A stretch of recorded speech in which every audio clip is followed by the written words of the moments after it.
Corporate liability, a staple of the justice system, and often the only way to keep companies from harming the people who come into contact with their products. Take, for example, the auto industry.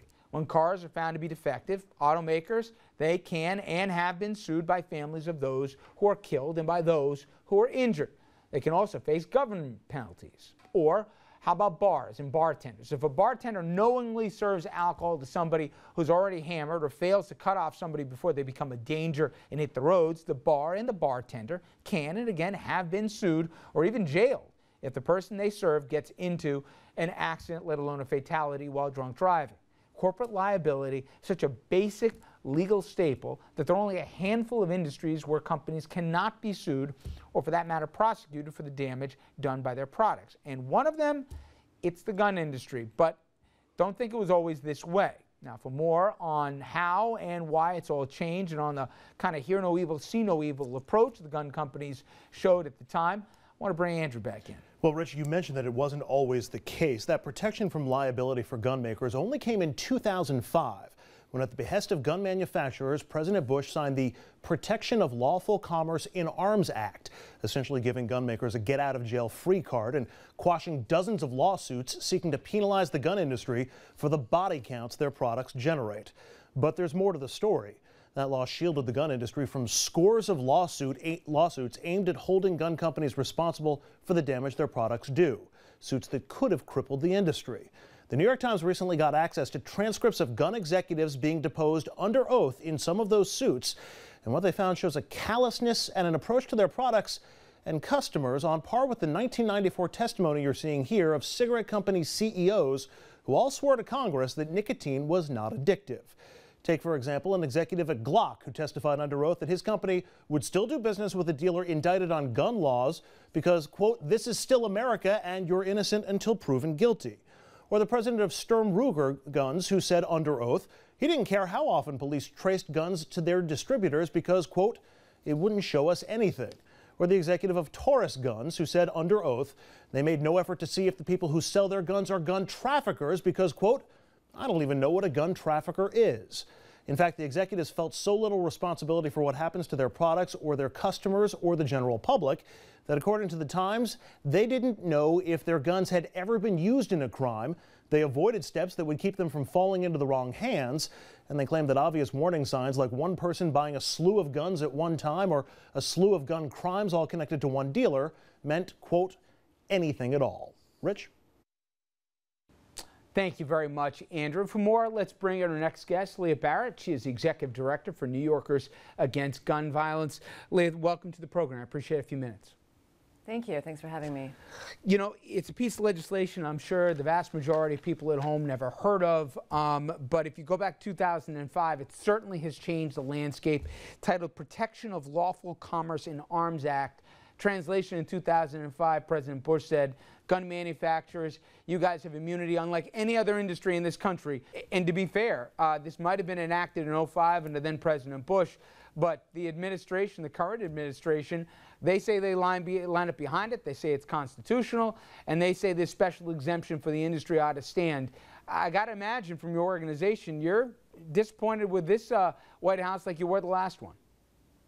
Well, I don't know of any other industry that gets such blanket protection from lawsuits. Why should gun manufacturers, the makers of a very lethal product, get special protection from lawsuits when their product does so much damage?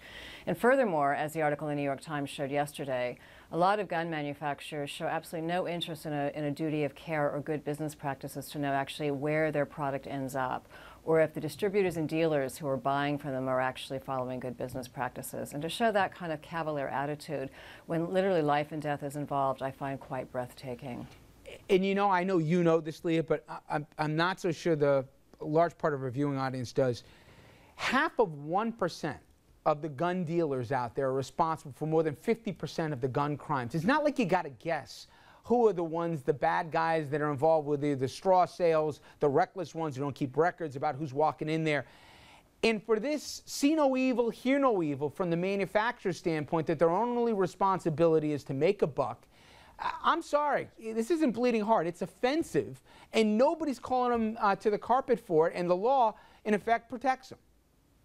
Well, yeah, and that's exactly right, and it's inexplicable, really, why they allow this to go on. I can't comment on the Obama administration. Clearly, I'm disappointed they find this constitutional, because then they should, in fairness, give the same immunity to all industries, people who make toys and other products. But guns are particularly lethal, as I've said. But you know, the NRA president at the time when this bill was passed in 2005, Sandy Froman, said that when it passed, he felt that it saved the U.S. gun industry from bankruptcy. So it's really about dollars and cents for the gun industry. It's another reason why they don't want background checks on all gun sales, because frankly that would cut into their sales. I have estimated, very conservative estimate, they would lose about 22 million in sales a year, the gun industry. And make no mistake, the gun industry funds the National Rifle Association in good measure.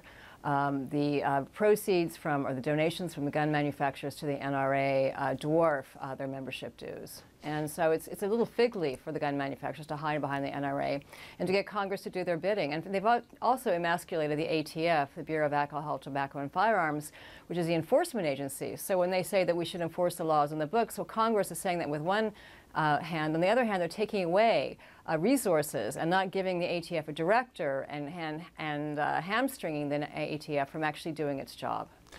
You know, Leah, coming back, for people who might say, well, what difference would it make here? Let's say they didn't pass this legislation. What would the big deal be?